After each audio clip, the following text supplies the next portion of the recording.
Ya, bismillahirrahmanirrahim. Assalamualaikum warahmatullahi wabarakatuh. Saya Muhammad Nurudin Adarisi dari kelas Fisika A angkatan 2018 akan sedikit memberikan kultum untuk melaksanakan tugas ilmu dakwah sertifikasi 3. Kultumnya berjudul berbicaralah yang baik atau diam. Innal hamdalillah nahmaduhu wa nasta'inuhu wa nastaghfiruh wa na'udzubillahi min syururi anfusina wa sayyiati a'malina may yahdihillahu fala mudilla lahu wa may yudlil fala hadiyalah. Asyhadu an la ilaha illallah wa asyhadu anna Muhammadan abduhu wa rasuluh.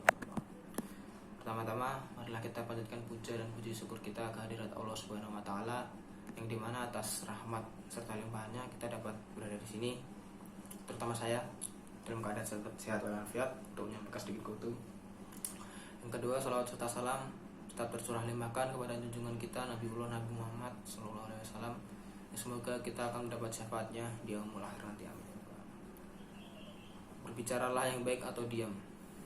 Di sini saya akan mengutip sedikit satu hadis dari Bukhari, yaitu barang siapa yang memberi jaminan kepadaku untuk menjaga apa yang ada di antara dua janggutnya, yaitu lisan, dan apa yang ada di antara dua kakinya atau kemaluannya, maka aku akan menjamin surga untuknya. Hadis riwayat Bukhari. Jadi dalam Islam sendiri sudah ditentukan, sudah disampaikan oleh Rasulullah SAW bahwa apa yang keluar dari mulut kita dan apa yang akan dilakukan oleh kemaluan kita itu sepenuhnya ditentukan oleh diri kita sendiri. Dan kedua hal itu merupakan alat yang sangat vital bagi manusia dan perlu dijaga kebaikannya atau penggunaannya.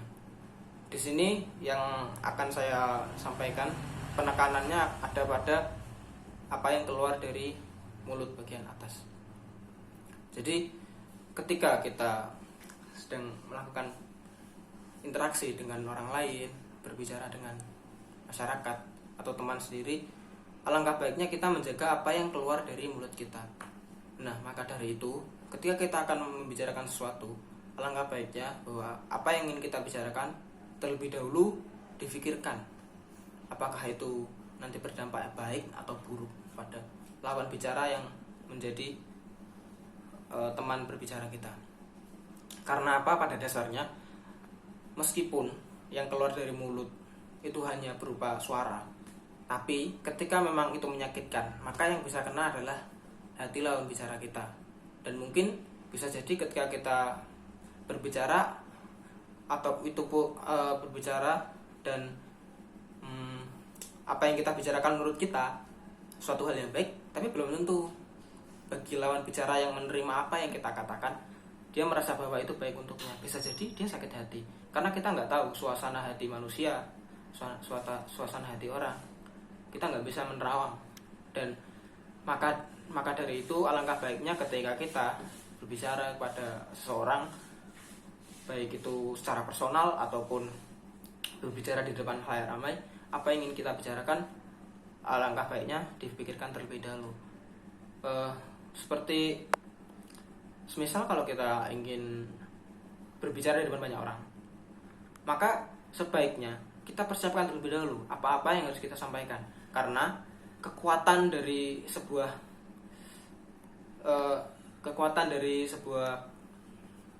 penyampaian itu bisa lebih powerful daripada kekuatan fisik. Karena ketika kita menyampaikan sesuatu dan sesuatu yang kita sampaikan itu baik, yang terpengaruh adalah otaknya, mindsetnya, cara berpikirnya. Nah, ketika kita menyerang dengan kekuatan fisik, belum tentu kita dapat merubah cara berpikir orang yang kita lawan.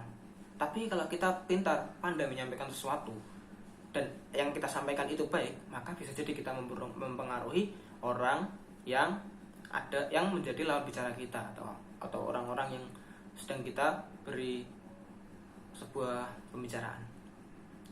Nah, lalu ketika memang kita tidak siap untuk berbicara atau kita sedang berbicara ngobrol santai dengan teman-teman, alangkah baiknya mungkin kalau hubungan antar personal itu sudah dekat, berbicara ngalor itu it's okay, nggak apa-apa. Tapi ketika kita berbicara dengan orang yang baru, alangkah baiknya kita menghemat apa yang ingin kita bicarakan. Jadi jangan terlalu banyak bicara ketika kita bersama dengan orang yang baru atau belum kita kenal. Karena ketika kita sudah banyak bicara, maka apa yang keluar dari mulut kita itu tidak akan terkontrol. Apalagi kalau sudah dalam jangka waktu yang lama, mungkin setengah jam kita sudah berbicara banyak. Nah, ketika sudah berbicara banyak seperti itu, bisa jadi yang kita bicarakan malah menjurus ke hal-hal yang kurang baik.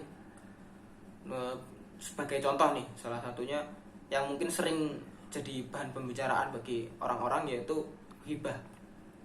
Hibah sendiri itu pasti muncul ketika kita berbicara dengan orang yang memiliki isi hati yang sama tentang seseorang yang mungkin atau sebuah objek yang keresahan yang kita miliki sama dengan sebuah objek itu, sehingga ketika kita saling menyampaikan satu sama lain, unek-unek kita tersampaikan. Tapi yang menjadi permasalahan ketika kita sudah mulai menjelek-jelekan objek tersebut. Nah, yang dari situlah bisa diambil pelajaran bahwa memang apa yang akan keluar dari mulut kita itu semuanya harus difikirkan. Karena ketika kita membicarakan seseorang atau kita membicarakan objek tersebut, membicarakan keburukannya, membicarakan kejelekannya, yang itu malah menjadi dosa kita sendiri. Ada satu ini hadis atau pepatah, saya lupa, bunyinya gini: ketika orang yang membicarakan saudaranya itu sama seperti orang yang meminum darah saudaranya sendiri. Nah, saya itu lupa hadis atau apa. Nah, itu perumpamaan atau analogi yang bisa kita korelasikan dengan kehidupan kita sehari-hari. Jadi memang ketika kita membicarakan saudara kita membicarakan keburukannya, itu kita bisa secara tidak langsung kita menjadi kanibal karena kita sudah meminum darah saudara kita sendiri. Nah, itu sebuah perumpamaan saking kejamnya orang yang membicarakan saudaranya sendiri. Soalnya hitung menit terima kasih. Mohon maaf 7 menit. Itu dapat saya sampaikan. Bila bisa bilhaq, astagfirullah khairat. Wassalamualaikum warahmatullahi wabarakatuh.